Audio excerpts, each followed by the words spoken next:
diys-by-dar, and I have finally made it to the bottom of that rabbit hole. And here is the front and the back of my completed piano.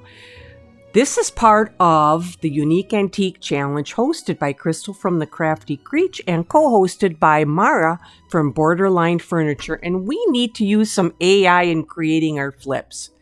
Now, I'm going to just do a little recap. There's the piano. This was the decoupage paper that I put on the front, and I went ahead and started to get that background painted the front with watercolors to make my characters come to life, and there it is. Now it's time for the back. I'm placing that paper, and I'm going to use this teacup stencil. And let's get this paste on, and I over pasted badly. I tried to get as much out as I could, and I ended up getting wrinkles in this piece, but I used it to make some more character with the black lines on the front of this piece of decoupage paper. So, you know how when you just have a small piece and you just put some paste on the back and it seems to go on really nice and you don't have any wrinkles, you need to keep in mind, how much am I putting on the back of that small piece to get it to stick versus when you are putting on a larger piece. And I think if you keep that in mind, it can cut down on the amount of paste you use. Here's one side. There's the other side. And I'm going to go ahead and get all of these based in with that same color for the background. The back, both sides. And I will have to get my watercolors back out. And when I'm ready, I am going to put my Harley Quinn diamonds all along each side and the back. Now here's an acrylic pen, and I am just kind of continuing this design to make it flow a little bit better. Plus, I am camouflaging a few of the wrinkles that I had that showed up in this paper that I really couldn't do anything with, and it actually came out okay. The ones that were in the tablecloth just looked like part of the linens. So it worked out okay, and we'll get this finished and head onward.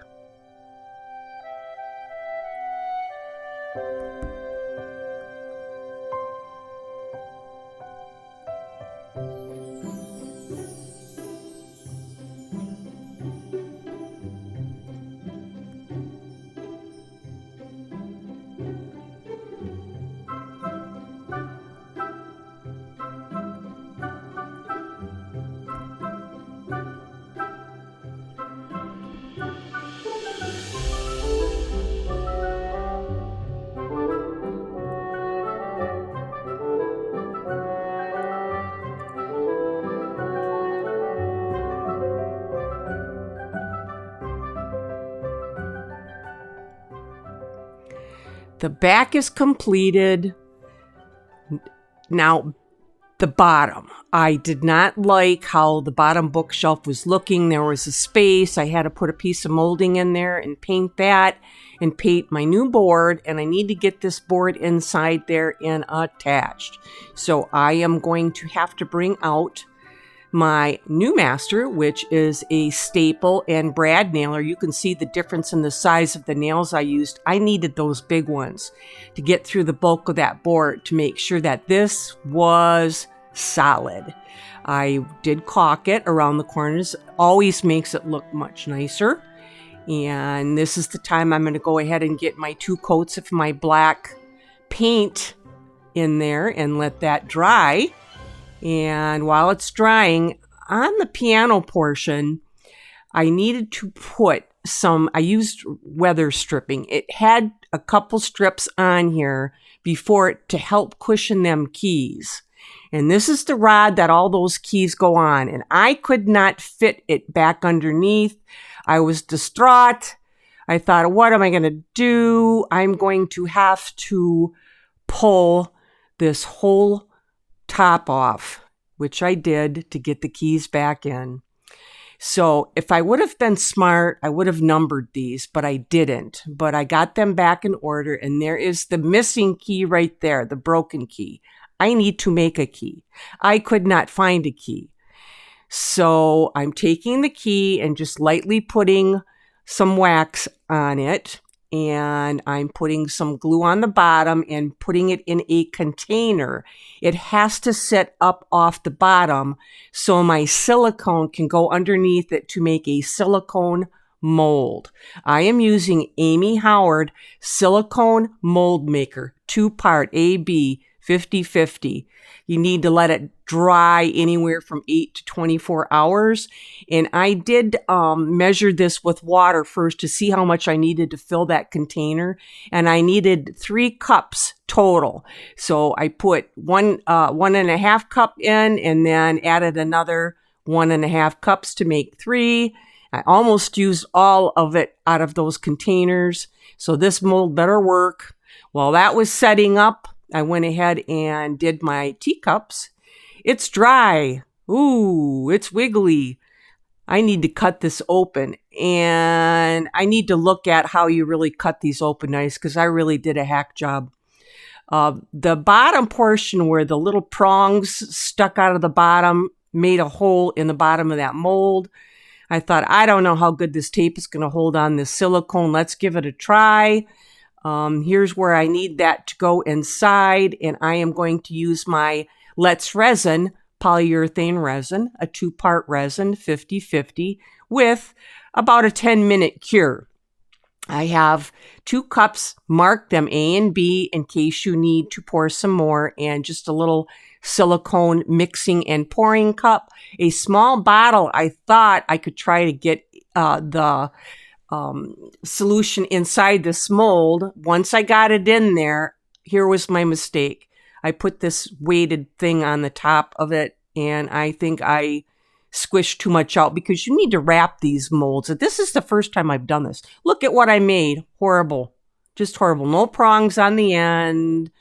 And it's really brittle.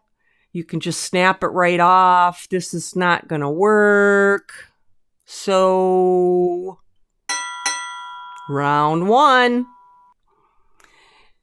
Going ahead and mixing up some more solution. And this time I am just going to pour it straight into the silicone mold.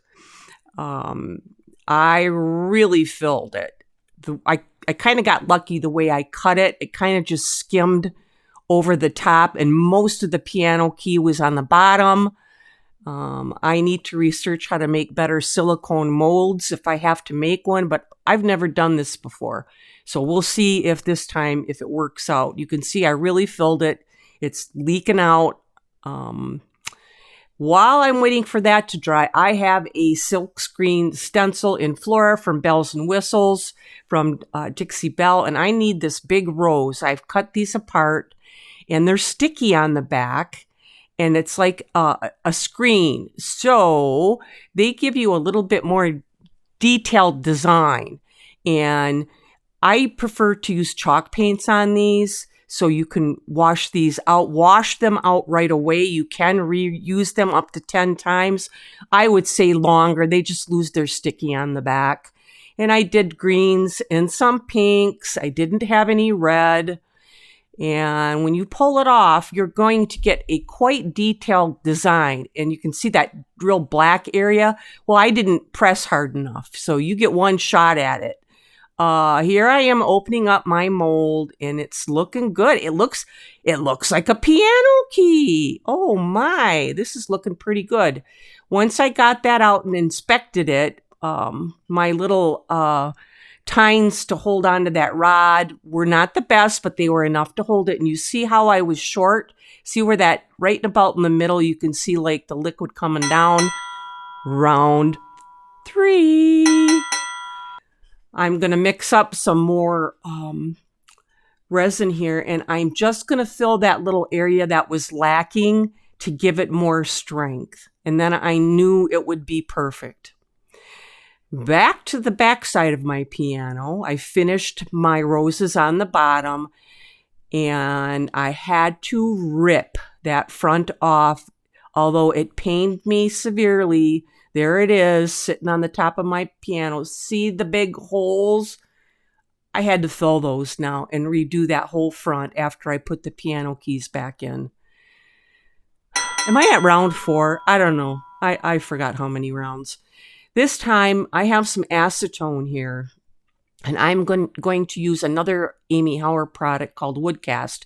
It's basically just wood pulp in acetone. And that's why I have the acetone in the glass, because the acetone is basically like it's water.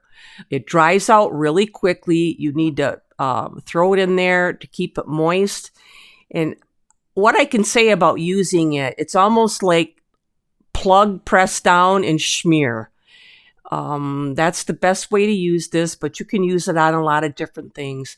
I will warn you, the smell of it will knock you over. But I needed to use it for this, so I went ahead and I gave it a try. And we'll let this dry up. I will sand it down, and I am going to have to repaint it. Now, this rod where them piano keys were at, I did take some beeswax and rub that on there. Just so they would snap on a lot better and they would move and not stick down. And it seemed to help a lot. And I should have numbered these keys. I really should have. But like I said, I did get them figured out. It was a good project for people with ADHD to find where your patience level is really at. So, let's try it.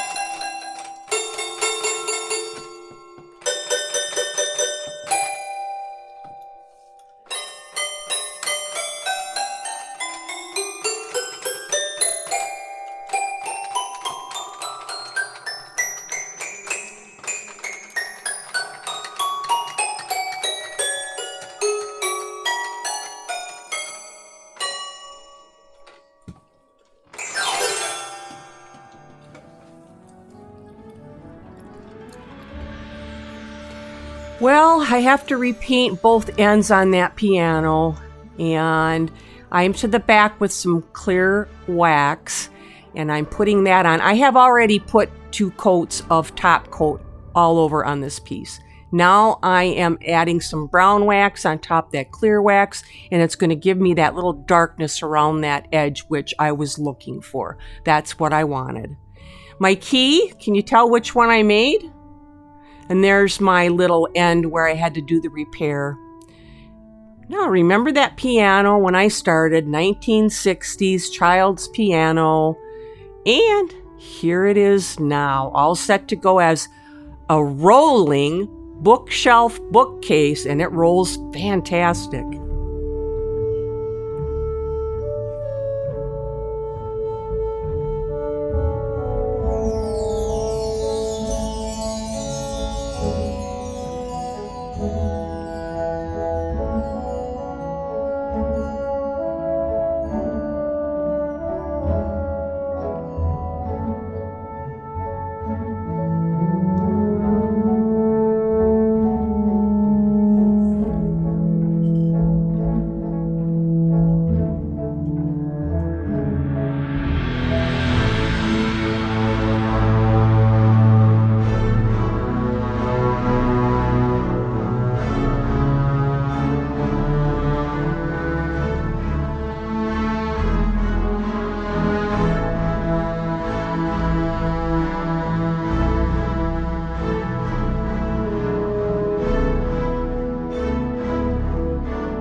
want to thank Lel and Marty from Made by Marley for providing papers to me, and this is on their website out of Scotland. I'll leave the link in the description. And I want to thank Crystal from the Crafty Creech and Mara from Borderline Furniture RX for the AI Create My Flip. Please subscribe, it's free and it will boost my artistic morale.